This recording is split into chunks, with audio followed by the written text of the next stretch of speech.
Okay, tonight we're going to read a story about Dumbo out of our 5-minute snuggle stories, our bedtime stories, out of our Disney book. And this is a pretty cool story. So we're going to go ahead and get started. It's called Dumbo's Snowy Day. Dumbo's Snowy Day. Dumbo was a very special elephant with huge ears. He could soar through the sky like a bird. Dumbo performed in a circus with his mother, Mrs. Jumbo. One chilly day, circus animals were on their way to a new town, but their train, Casey Jr., was struggling to get through the falling snow. His wheels slid on the icy railroad tracks. Finally, Casey Jr. decided it was too dangerous to keep going. The train came to a stop, and everyone waited for the snow to pass.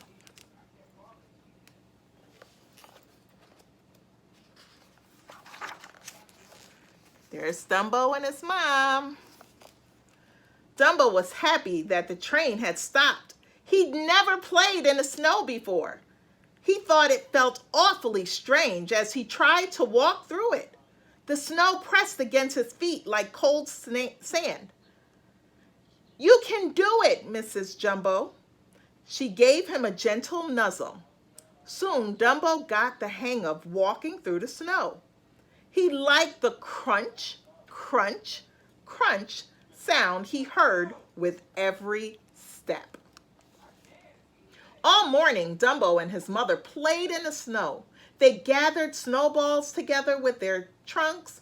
They made snow elephants. They even played hide and seek. But as Dumbo and his mother explored, they got further and further away from the waiting train. There they are, having a ball.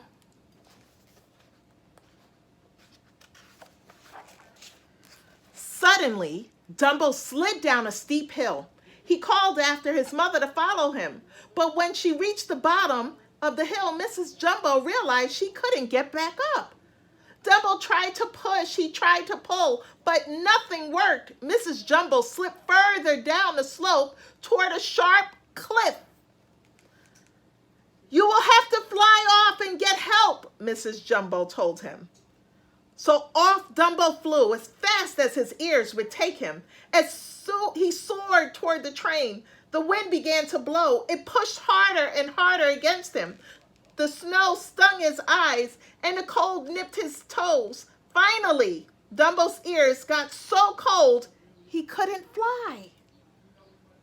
As he waited for the wind to pass, he worried about his mother. There's Dumbo doing all he can to try to make it.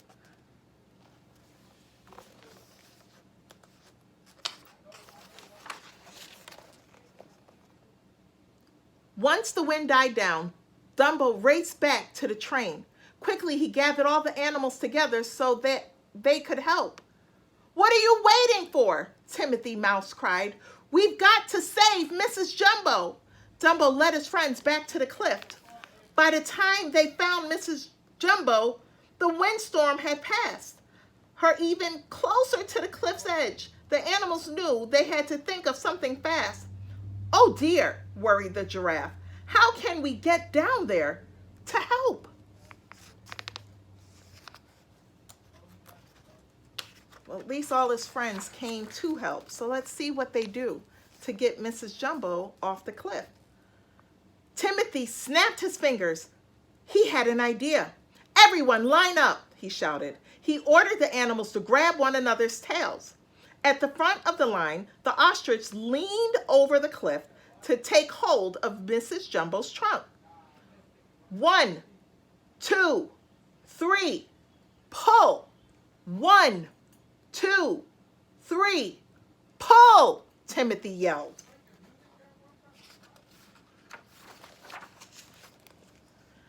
The animals worked together, huffing and puffing, pulling and stretching, until Mrs. Jumbo made it safely to the top of the cliff. Hooray! Everyone shouted. Suddenly, there was a loud crack. The cliffside gave way, and the animals tumbled down. Watch out, yelled the hippo. Yikes, cried the monkeys. Uh-oh, said the giraffe. Help, hollered the bear. All of the animals tumbled together and rolled down the hill. Before long, they had become a giant snowball. How do you stop this thing? Timothy shouted as they zoomed along. The snowball gathered speed and it just kept going and growing and going.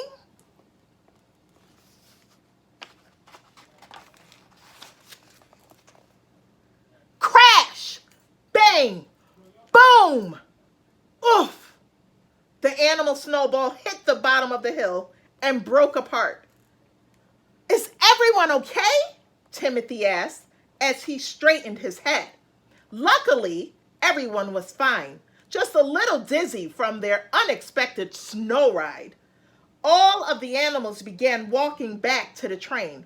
Walking wasn't nearly as fast as riding a snowball, but it was a lot less scary. So they all got out of that huge snowball.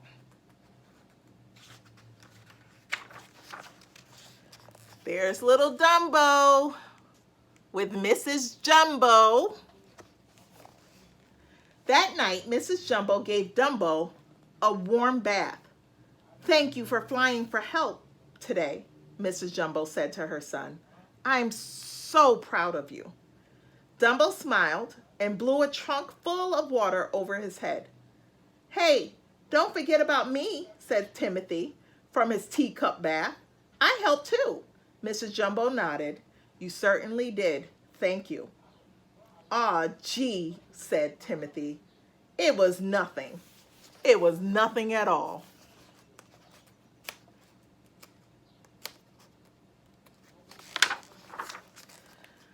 Then it was time for bed. Dumbo snuggled up against his mother, and Timothy nestled underneath Dumbo's ear. Good night, my darling, Mrs. Jumbo said softly. Sleep tight, said Timothy.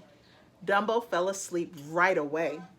Tomorrow he and the circus animals would perform for hundreds of happy children in a new town. But for now, Dumbo was glad it was warm and safe with his mother as the snow fell gently outside. The end. What an adventure that was. That was our story about Dumbo and the snow. Dumbo had never experienced snow before, but I'm sure after this adventure, he probably won't want to again. Thank you for taking part of our story time with Lady D. And our book today was about Dumbo, the flying elephant, and how he saved his mother. And his friends all worked with him to get it done. Just a couple of reminders that we are going to make sure that we are practicing social distancing, remembering to wash our hands with warm water and soap. And we're saying the alphabet to make sure that we're getting them nice and clean. And I want you to remember that God loves you, and so do I. And just a reminder, in 2 weeks, we will start our traditional story week. And I'll keep reminding you so that you can get your parents, your grandparents, your aunties, or whomever love stories from the past. Love you all, and have a good night.